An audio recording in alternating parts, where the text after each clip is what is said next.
¿Qué tal, amigos? Sean bienvenidos a su programa Leo, luego legislo. El día de hoy nos estará acompañando nuevamente la doctora Laura Alejandro Londoño Jaramillo. Ella es colombiana y ha estado radicando en México por algunos años, ya está radicando más constantemente. Y pues hoy nos trae su obra denominada Litigación Estratégica para el Sistema Acusatorio en México.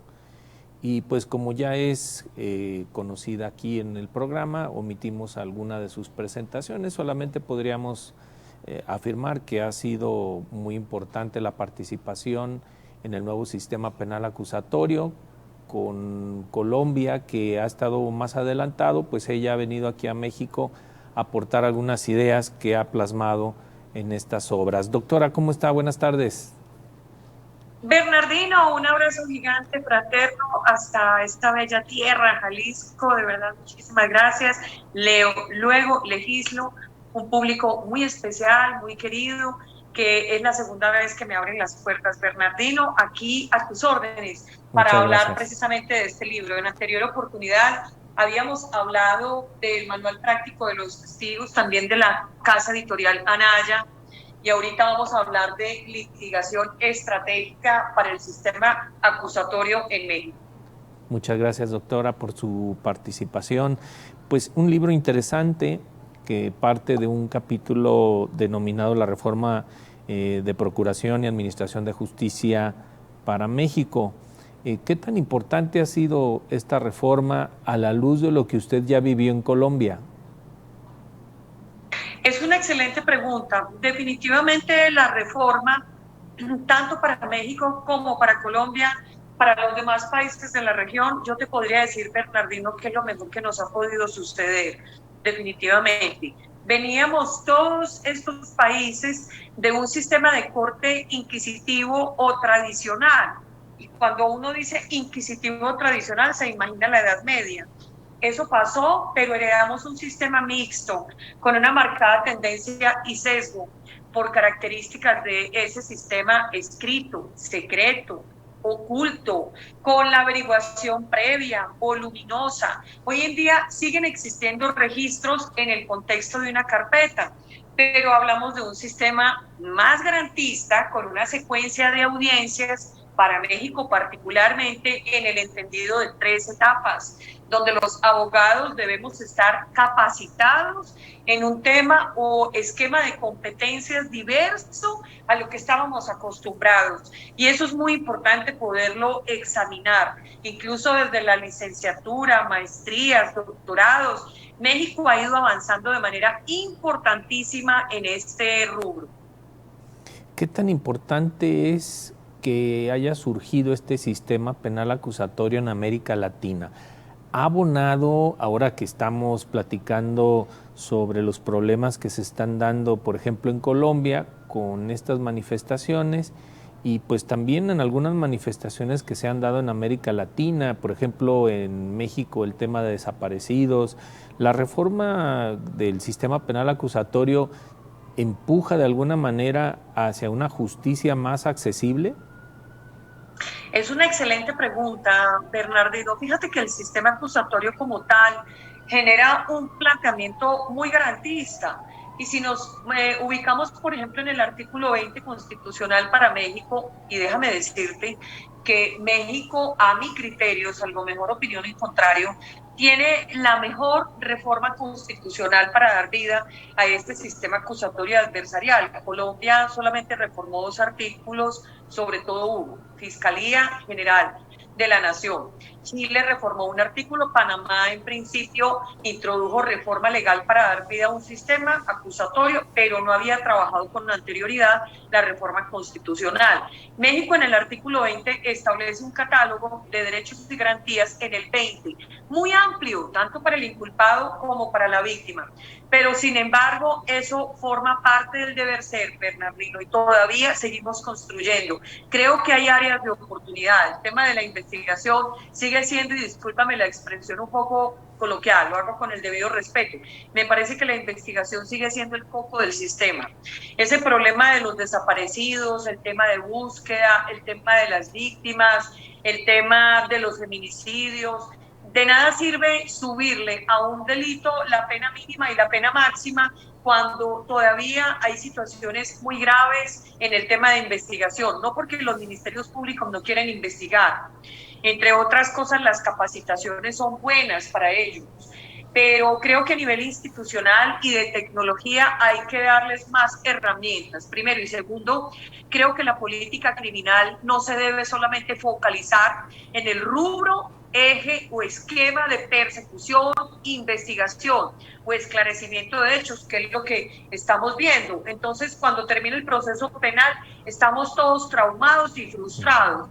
Ay, no, es que el inocente quedó en la cárcel. ¿Qué tan importante entonces es tocar el tema de teoría del caso? Teoría del caso viene de una serie de teorías alemanas, si no mal recuerdo.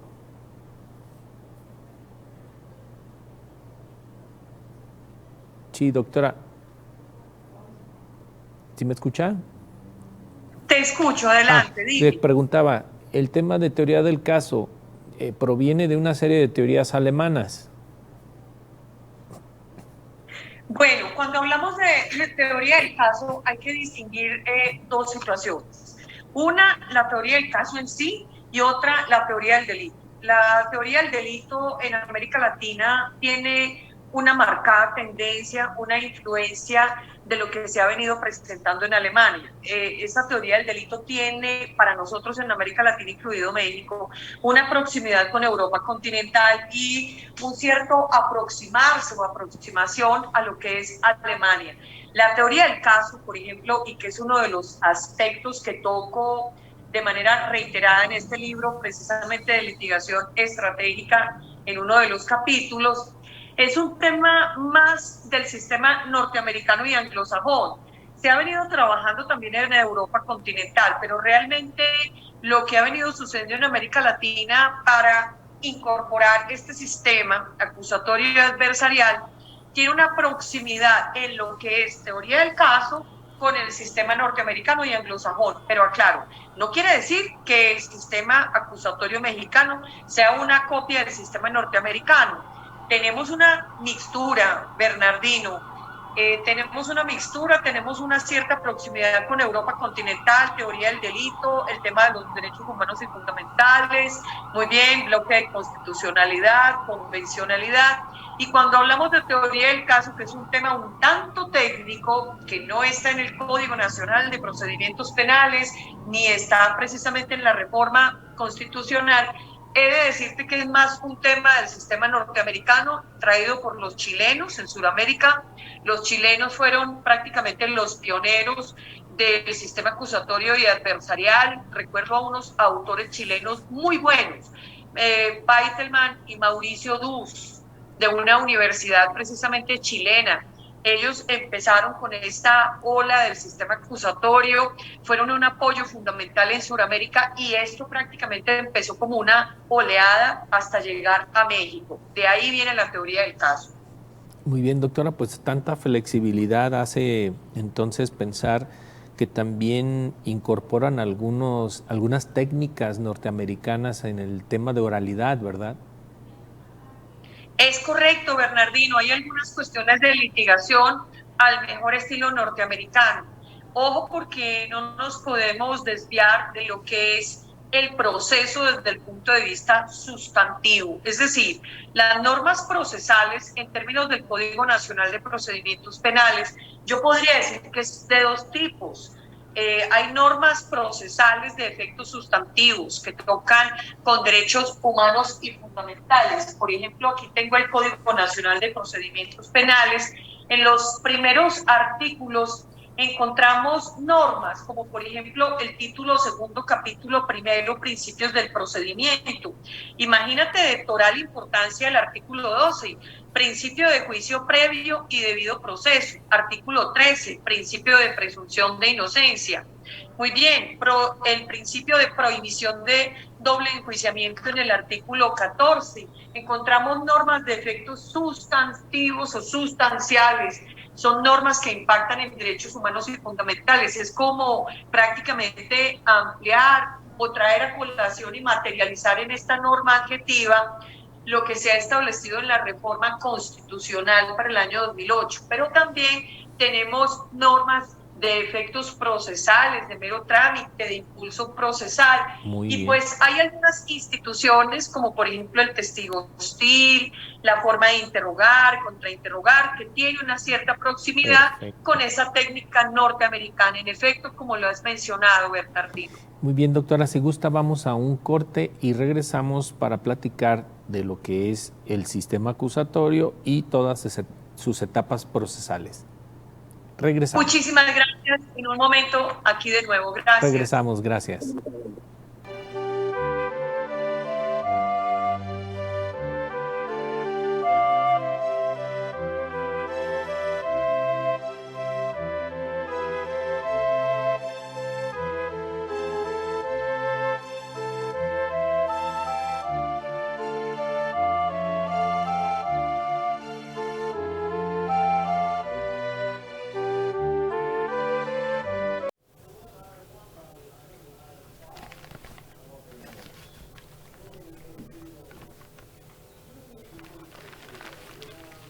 Haz oír tu voz en el micrositio del Congreso del Estado de Jalisco. Dentro del portal hallarás la sección Opina, en la que además de visualizar el resumen de las iniciativas que se están discutiendo, podrás hacer llegar tus propuestas y enriquecer con tus comentarios dichas iniciativas. Para esto, selecciona la iniciativa que te interese y da clic en Comentar. Se abrirá enseguida una nueva ventana, la cual solicitará tus datos así como tu aportación. Solo tienes que llenarlo y listo. Todas tus opiniones serán recibidas por las y los diputados de la comisión dictaminadora. Ingresa a congresoweb.congresohal.gov.mx/congreso-abierto/. El Congreso del Estado de Jalisco y Canal Parlamento transparentan los datos para que estés siempre informado. Participa, es para ti. Informativo Parlamento. El Congreso de Jalisco tiene vida propia. Todos los días en sus oficinas, pasillos y recinto se escuchan las voces que conforman uno de los tres poderes de Jalisco, el legislativo. Conoce el acontecer del Congreso y el de sus protagonistas. Informativo Parlamento. Lunes a viernes, 9 p.m. Canal Parlamento del Congreso de Jalisco, la Cámara de la Gente. En el Canal Parlamento, trabajamos para que estés bien informado del acontecer parlamentario y la actividad de los diputados, sus iniciativas, reformas, foros, debates y sesiones. Sintoniza Canal Parlamento en el 17.3 de televisión abierta y a través de todas nuestras plataformas. En la web, Canal Parlamento de Jalisco. Facebook, Canal Parlamento de Jalisco. Twitter, @CongresoJalTV. YouTube, Canal Parlamento de Jalisco. Periscope, @CongresoJalTV. Instagram, @Canal Parlamento de Jalisco. O descargando en tu celular nuestra app, Congreso TV. Estamos en todas partes, en todo momento, Canal Parlamento, la Cámara de la Gente, Congreso de Jalisco.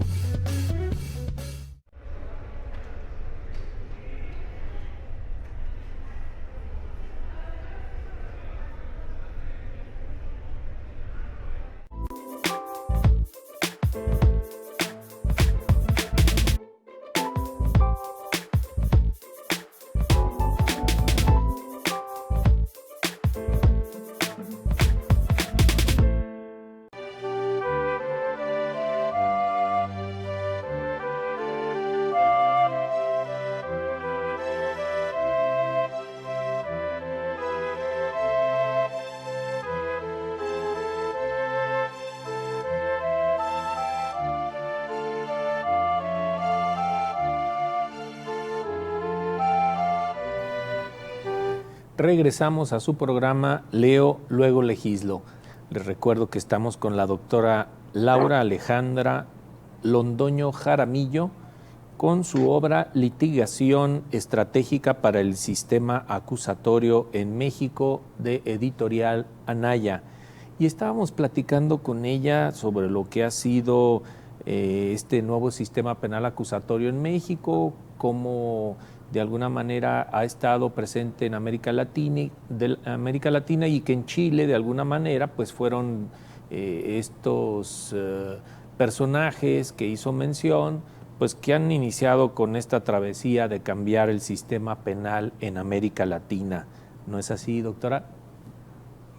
Es correcto. Fíjate, Bernardino, que ayer precisamente tenía la oportunidad, me reuní con un colega litigante y también académico con quien a veces sostengo algunas pláticas, y me preguntaba, es mexicano él, y me preguntaba, oye Laura, ¿qué tenía Colombia, por ejemplo, antes del sistema acusatorio?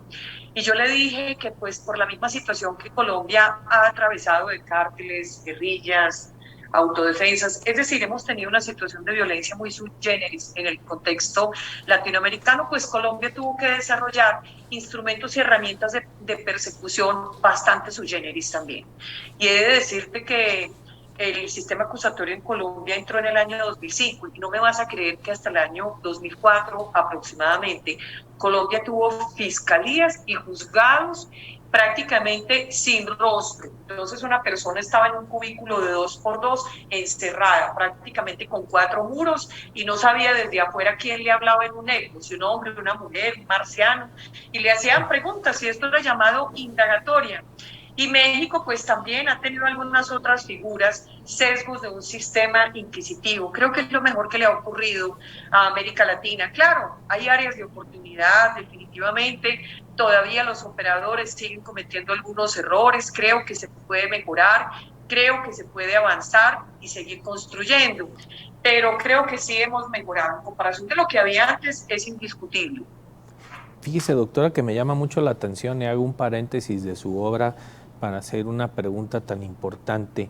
Usted, que ha vivido en Colombia los procesos históricos políticos violentos y que México ha venido replicando lo que en Colombia pasó hace algunos años, ¿por qué en nuestras autoridades civiles no voltearon a ver a Colombia? ¿A qué cree que se deba eso y que no hayamos visto o vislumbrado los problemas que se venían muy semejantes a Colombia? Te voy a comentar algo, es muy importante lo siguiente. Fíjate que Colombia y México, y esto es verdaderamente lamentable, pero pues es una realidad, Bernardino. Colombia y México han participado de un esquema delictivo incluso hasta de sociedad. Entonces, pues la delincuencia organizada rebasó las fronteras, y cuando la delincuencia organizada rebasa las fronteras es cuando se habla de crimen o de delito transnacional, focalizado básicamente sobre 3 ejes: tráfico de estupefacientes, tráfico de personas y tráfico de armas. Colombia y México lamentablemente se unifican en estos rubros, e incluso, insisto, hay una sociedad macabramente, es una expresión, discúlpame lo contundente que puede hacer, pero es una realidad. Y Colombia ha tenido que construir una policía nacional prácticamente a partir de las cenizas que nos dejan los cárteles. Ha tenido que fortalecer un ejército también. Cuando, por ejemplo, México estaba trabajando el rubro de Guardia Nacional, se miraban algunos aspectos tanto del ejército como de la Policía Nacional de Colombia. Entiendo que también se observó el tema de los carabineros en Chile, la Guardia Civil de España, y de alguna manera la Guardia Nacional para México tenía, por lo menos de inicio, la intención de estructurar algo así. Insisto, creo que la Guardia Nacional no es negativa, creo que hay áreas de oportunidad por trabajar, pero si lo que queremos es lograr que se trate de un elemento o de una institución de seguridad pública y que, como se denomina, sea policía civil, pues en esto se trabaje de una manera mucho más fuerte. Creo que hay un acierto, la legislación secundaria de Guardia Nacional ha entrado a sumar de manera importante en el esquema de observancia de ciertas garantías. Mira, México no estaba cumpliendo con el compromiso internacional del Registro Nacional de los Detenidos, que era uno de los fines de este sistema acusatorio y adversarial. Creo que esa Ley Nacional del Registro de los Detenidos entra a ayudar en esto. También una ley nacional para el uso de la fuerza. Creo que son aspectos positivos que hay que recoger y fortalecer. Ahora, volviendo particularmente al tema de Colombia, he de decirte que la delincuencia no desaparece, Bernardino, la delincuencia muta. Entonces Colombia ya no tiene estructuras verticales, como los cárteles que tuvo y que aproximadamente llegaron con vida hasta mediados de la primera década del siglo XXI. Colombia ha ido desvaneciendo con la lucha de estos grupos, ha ido desvaneciendo esas estructuras verticales y pues se han ido detonando los cárteles y lo que queda son estructuras horizontales. Colombia prácticamente ha tenido que pasar por una lucha de estructuras verticales a estructuras horizontales del crimen y obviamente con una influencia marcada a nivel internacional para generar entonces un trasiego, insisto, de armas, drogas y personas. Y esto ya es crimen transnacional, no es fácil. Y lamentablemente, pues América Latina se ve inmersa en esta situación tan negativa. Y lo más difícil es pensar en que el sistema penal acusatorio vino a América Latina precisamente para evitar este tipo de proliferación, ¿no? Es correcto. Fíjate que aquí viene un tema muy agudo porque el sistema acusatorio en su naturaleza, por ejemplo, mira, aquí voy a un punto toral. El sistema acusatorio dentro de los ejes tiene el de la libertad como una regla general y la detención como una excepción.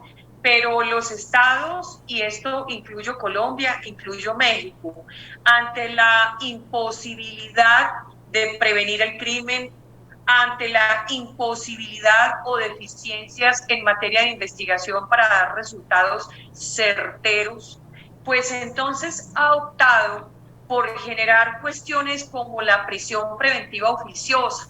Entonces, el catálogo del 19 constitucional, 167 del Código Nacional en México y en Colombia también la prisión sin beneficio de excarcelación, así se llama en Colombia, pues ha ido aumentando el catálogo de delitos. Esto que deja ver que no se está cumpliendo con el eje de la libertad como regla general del sistema y que necesitamos tener a la gente detenida y las cárceles llenas, cuando el sistema acusatorio no es esto lo que busca.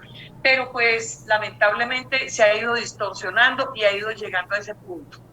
Pues sí, es importante. Y por ello entonces, en el tema número 3 del libro habla de las etapas del proceso y yo creo que una de las más importantes, como usted lo dice, pues es la investigación. ¿Qué tanto ha quedado a deber, sobre todo el tema de las policías en este aspecto? Pues es una excelente pregunta y seguramente nos están observando algunos compañeros, elementos de seguridad pública. Siempre trato de involucrarlos a ellos en algunos de los programas y participaciones de una servidora. Los he tenido de alumnos, tampoco la tienen fácil.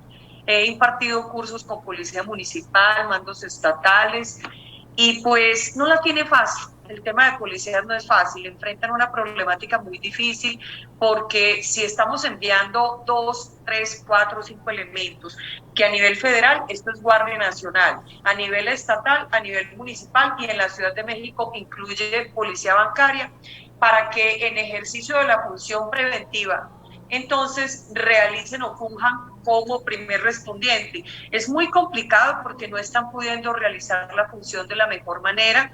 Creo que el Estado les debe proveer de más apoyo. También estamos viendo hechos verdaderamente lamentables. Por ejemplo, en el Estado de México, hace aproximadamente 6 semanas, hubo 2 atentados contra elementos de seguridad pública, murieron muchos. Creo que se debe mejorar el tema de la tecnología, creo que se les debe apoyar y acompañar más. Creo que las capacitaciones deben ser más permanentes, fuertes, contundentes.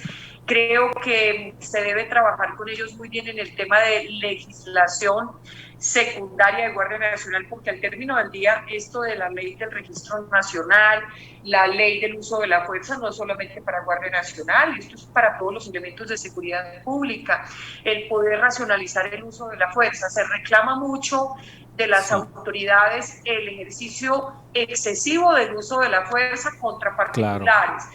Ellos también necesitan, obviamente, que se les garantice la vida y existencia, obviamente contar con los recursos y pues obviamente ellos ser muy conscientes del tema de derechos humanos y fundamentales, claro, porque dentro del proceso penal se pasa una cuenta de cobro insalvable ante las pruebas ilícitas o violatorias de derechos fundamentales. Esto puede desvanecer el proceso y ni siquiera llegar al juicio. Fíjate cómo un juicio se gana o se pierde desde la etapa de investigación, Bernardo. Claro. Regresamos en un momentito, doctora, para seguir con el tema. ¿Qué le parece? Muchísimas gracias y aquí nos vemos en un momento. Regresamos.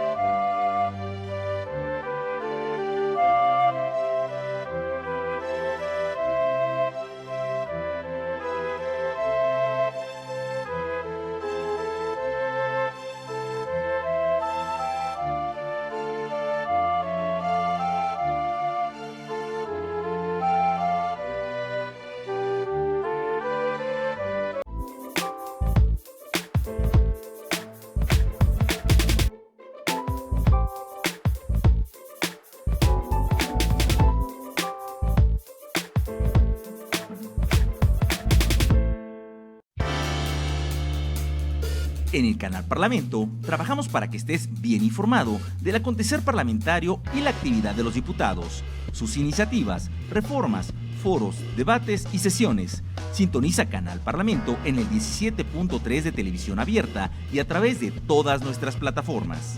En la web, Canal Parlamento de Jalisco. Facebook, Canal Parlamento de Jalisco. Twitter, @CongresoJalTV. YouTube, Canal Parlamento de Jalisco. Periscope, @CongresoJalTV. Instagram, @Canal Parlamento de Jalisco. O descargando en tu celular nuestra app, Congreso TV. Estamos en todas partes, en todo momento, Canal Parlamento, la Cámara de la Gente, Congreso de Jalisco.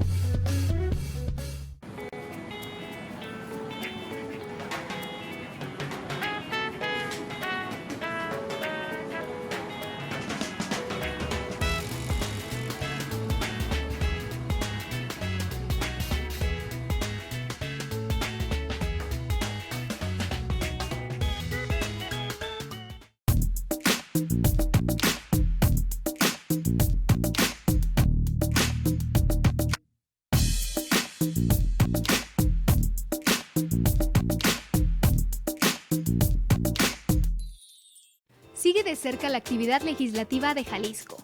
En el micrositio del Congreso del Estado de Jalisco se localiza la sección Transmisiones, la cual te permitirá acceder a toda la programación de Canal Parlamento, para así garantizar tu derecho a la información y a la participación ciudadana. Ingresa a congresoweb.congresojal.gov.mx/congreso-abierto/ y sintoniza las comisiones, las sesiones y los programas que transparentan y democratizan los procedimientos parlamentarios. El Congreso del Estado de Jalisco y Canal Parlamento transparentan los datos para que estés siempre informado. Participa, es para ti.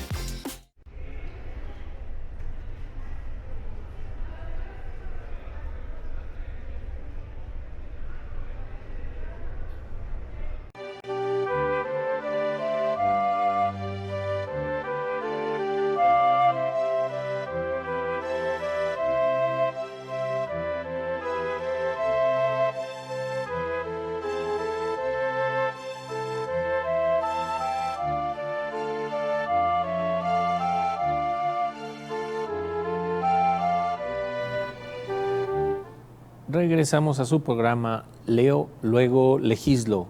Les recuerdo que estamos con la doctora Laura Alejandra Londoño Jaramillo y la obra que nos trae ahora es la litigación estratégica para el sistema acusatorio en México. Y en el anterior corte estábamos platicando de esta importancia que tiene para América Latina este nuevo sistema penal acusatorio y que de alguna manera vino a reforzar el tema para poder erradicar tantos vicios que están en América Latina, sobre todo por el tema de crimen organizado.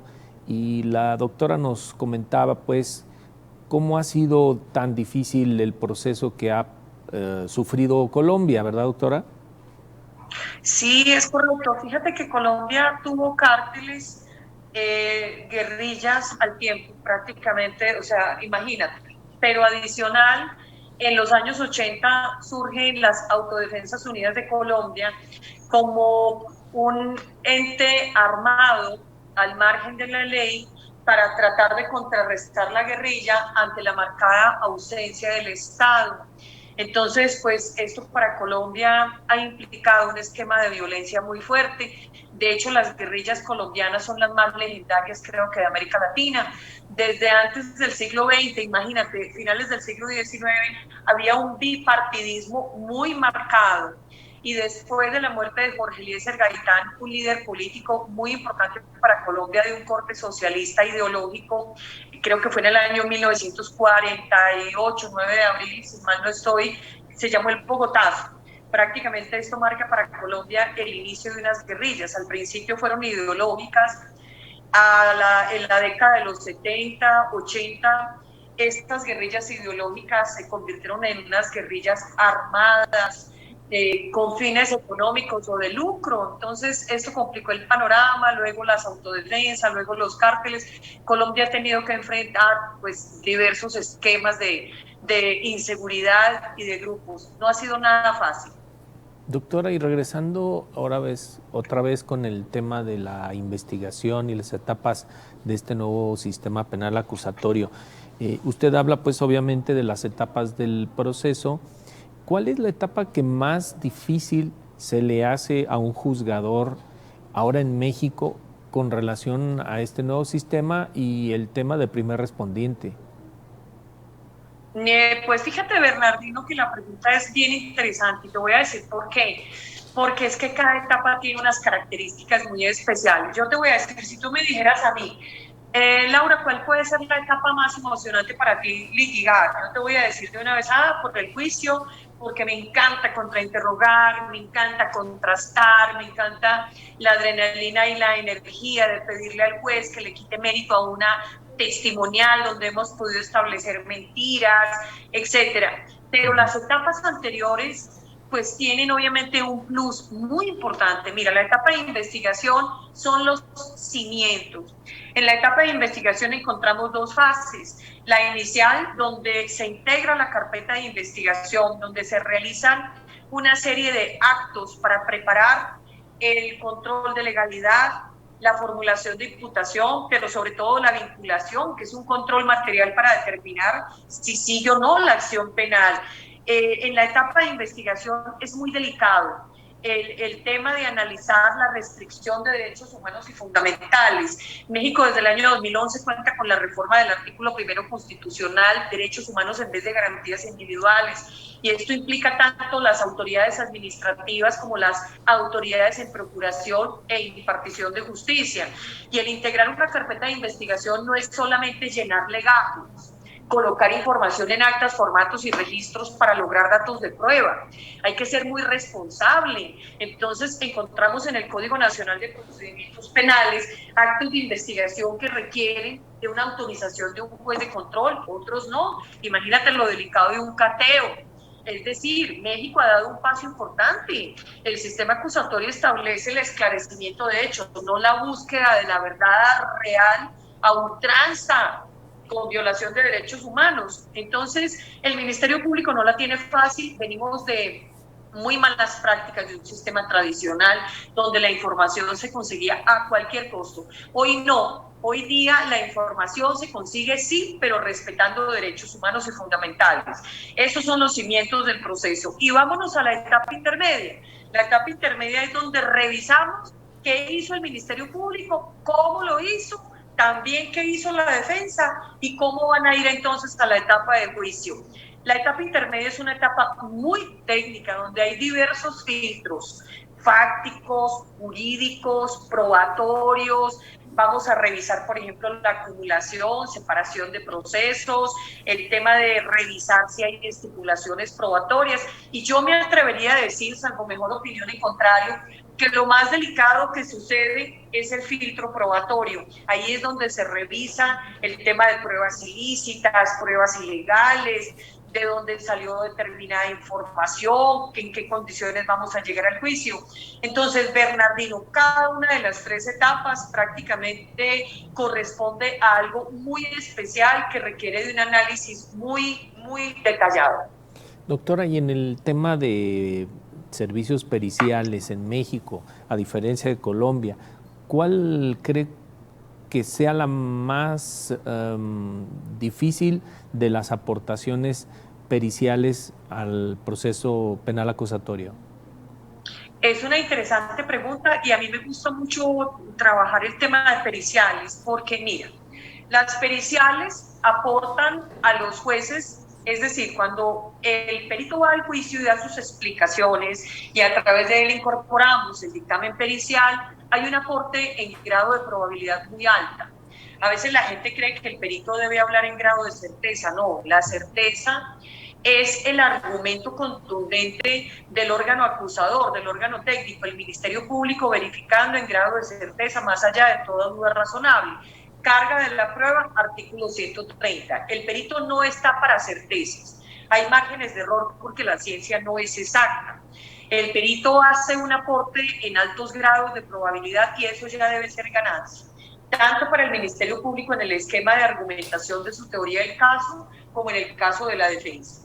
Pero creería yo que hay periciales bastante complicadas, donde la terminología es difícil, pero más que decirte una específicamente, yo creería que el grado de dificultad lo coloca el abogado que no se prepara en el entendimiento de la metodología, en el entender las conclusiones del perito que va a llevar al juicio. Parte de la preparación de los abogados, tanto Ministerio Público como Defensa, es prepararnos y preparar la testimonial, o no aleccionar, preparar, sentarme humildemente, porque es que no entendemos que esto también es un tema de humildad, sentarme con mi perito y trabajar antes de ir a la audiencia y poder reflexionar en la terminología, en los contenidos del dictamen, qué es lo que yo voy a explicar en el juicio para poderle llevar una información al juez. Tal vez no te podría decir específicamente que haya una pericial más rara, más compleja. Esto depende de muchos factores. Tal vez te podría decir de manera ligera que podrían ser las áreas como por ejemplo la genética. Se me hace que la genética es muy especial, las explicaciones, el tema de la balística tal vez porque introduce conocimientos en materia de física, pero más que ubicar una ciencia como más difícil que otra, yo creo que el grado de dificultad lo coloca el abogado que no se prepara definitivamente, Bernardino. Y en el tema de protocolos que utilizan tanto en derechos humanos y que los tiene que aplicar tanto la autoridad como los peritos, ¿usted qué opina? ¿Cree que se pueda perder tiempo, que se gane certeza jurídica? ¿Cuál es su opinión? Fíjate que los protocolos sí deben ser aplicados y deben ser atendidos. Me voy a ubicar en un ejemplo, voy a contextualizar la respuesta en lo siguiente. Imagínate, una mujer muere de forma violenta. Entonces, es una situación que afronta México y que otros países de la región, sobre todo ahorita en tiempos de pandemia, esos delitos de género pues están elevadísimos en unas cifras incontenibles. Entonces, el tema de feminicidio, pues que es el delito más grave de género.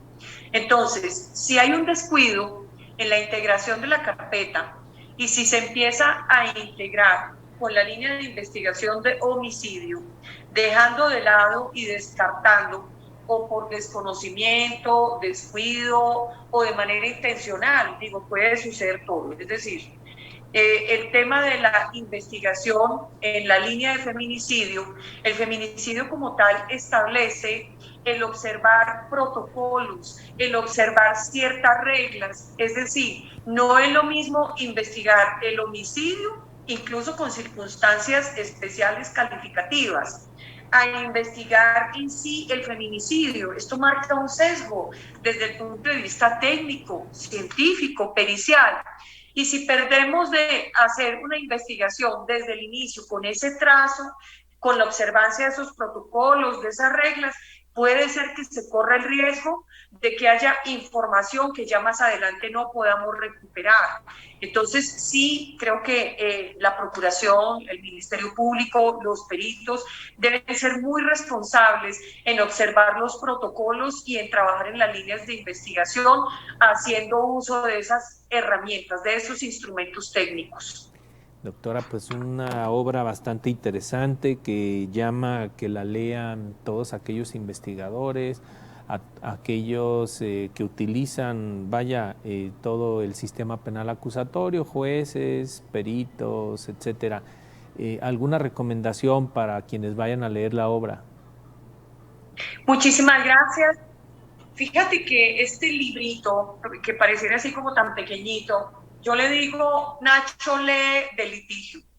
Este libro lo quiero mucho porque prácticamente fue el primero de los libros y pues vengo trabajando también en otras publicaciones, incluso estamos trabajando en una publicación en algunos meses con la misma editorial Anaya, además de manual práctico de los testigos que habíamos presentado en oportunidad anterior y que en buena hora a partir de esta semana se encuentra en Panamá. Imagínate, la verdad ha sido un gusto porque el trabajo del señor Anaya de moverse, ingresar en estos mercados, traspasar fronteras, pues esto es muy bueno para promover la cultura jurídica y por supuesto el trabajo de autoras y autores. Muy bien, en relación a este libro puede ser leído en licenciatura, en maestría, en doctorado. Es un libro estándar en técnicas de litigio que hoy y siempre van a estar vigentes, porque es cierto que hay cuestiones que han ido cambiando y que la jurisprudencia ha ido variando, y es que la jurisprudencia es la interpretación dinámica de la norma constitucional y también incluso de la norma procesal penal. Ello cambia, sí, pero el litigio frente a ciertas instituciones del Código Nacional de Procedimientos Penales sigue vigente. Entonces, por eso este librito, que no es precisamente de hoy que salió, este libro sigue siendo leído. Y yo llego a los despachos de mis colegas, de mis amigos, de mis amigas, y ahí lo tienen en su biblioteca y me dicen, oye Laura, lo sigo consultando para interrogar, para contrainterrogar, para los alegatos de apertura, para ilustrar el tema de cómo construir una teoría del caso. Y esto pues me da mi gran satisfacción el poder construir para México. Es un país con el que tengo una gratitud inmensa. Me abrió sus puertas hace casi 10 años y he ido construyendo, obviamente, con el apoyo de mucha gente, y creo que siempre lo digo y lo destaco, gracias a Dios, gracias a la vida y gracias a esas personas que en el camino han ido apareciendo para ir abriendo esas puertas e ir sembrando un poquito en México. Pues muchas gracias por su participación, doctora, y los invitamos a nuestros aficionados a que puedan adquirir la obra de Litigación Estratégica para el Sistema Acusatorio en México. Muchas gracias, doctora. Muchísimas gracias, un abrazo inmenso y por supuesto para todo el público que sigue este espacio de Leo Luego Legislo. Dios les bendiga, gracias. Muchísimas gracias. Igualmente, por acompañarnos. Doctora. Y bueno, pues aquí los esperamos y vienen otras obras más. Muchísimas gracias. Gracias. Este fue su programa Leo Luego Legislo. Hasta la próxima.